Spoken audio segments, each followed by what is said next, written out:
जोधपुर की एक चर्चित दुकान पर लस्सी का ऑर्डर देकर हम सब दोस्त यार आराम से बैठकर एक दूसरे की खिंचाई और हंसी मजाक में लगे ही थे कि एक लगभग 75 से 80 वर्ष की बुजुर्ग महिला पैसे मांगते हुए मेरे सामने अपने हाथ फैलाकर खड़ी हो गई। उनकी कमर झुकी हुई थी, चेहरे की झुर्रियों में भूख तैर रही थी, नेत्र भीतर को धंसे हुए किंतु सजल थे। उनको देखकर मन में ना जाने क्या आया कि मैंने अपनी जेब से सिक्के निकालने के लिए डाला हुआ हाथ वापस खींचते हुए उनसे पूछ लिया, दादी जी लस्सी पिएंगे? मेरी इस बात पर दादी कम अचंभित हुई और मेरे मित्र अधिक, क्योंकि अगर मैं उनको पैसे देता तो बस 5 या 10 रुपए ही देता, लेकिन लस्सी तो 30 रुपए की एक है।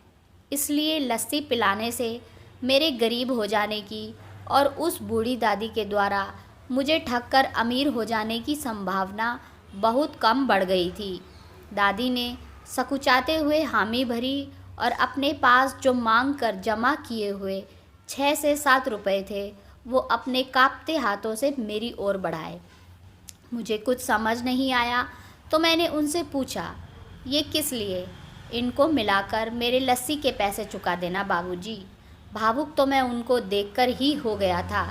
रही बची कसर उनकी इस बात ने पूरी कर दी।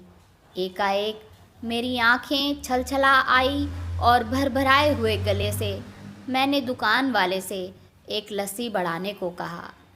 उसने अपने पैसे वापस मुट्ठी में बंद कर लिए और पास ही ज़मीन पर बैठ गई।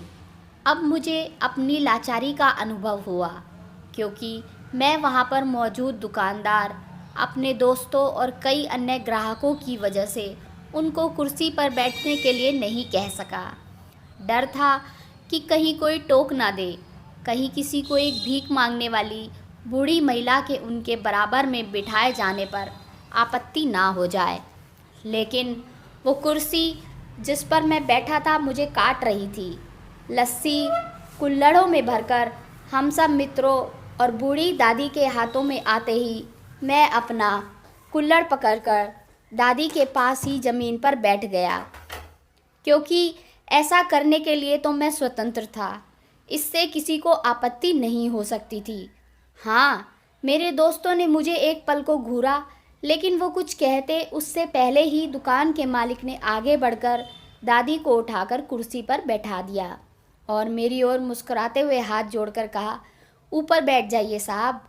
मेरे यहाँ ग्राहक तो बहुत आते हैं, किंतु इंसान कभी कभार ही आता है। अब सबके हाथों में लस्सी के कुल्हड़ और होठों पर सहज मुस्कुराहट थी। बस एक वो दादी ही थी जिनकी आंखों में तृप्ति के आंसू, होठों पर मलाई के कुछ अंश और दिल में सैकड़ों दुआएं थी। ना जाने क्यों जब कभी हमें 10-20 रुपए किसी भूखे गरीब को देने या उस पर खर्च करने होते हैं तो वो हमें बहुत ज़्यादा लगते हैं, लेकिन सोचिए क्या वो चंद रुपए किसी के मन को तृप्त करने से अधिक कीमती हैं? तो दोस्तों, आज की कहानी हमें यही सिखाती है कि जब कभी अवसर मिले ऐसे दयापूर्ण और करुणा में काम करते रहें, भले ही कोई आपका साथ दे या ना दे। ऐसी ही और कहानी सुनने के लिए हमारे चैनल को सब्सक्राइब करें, कहानी को लाइक करें और शेयर करना ना भूलें। आप सभी का बहुत बहुत धन्यवाद।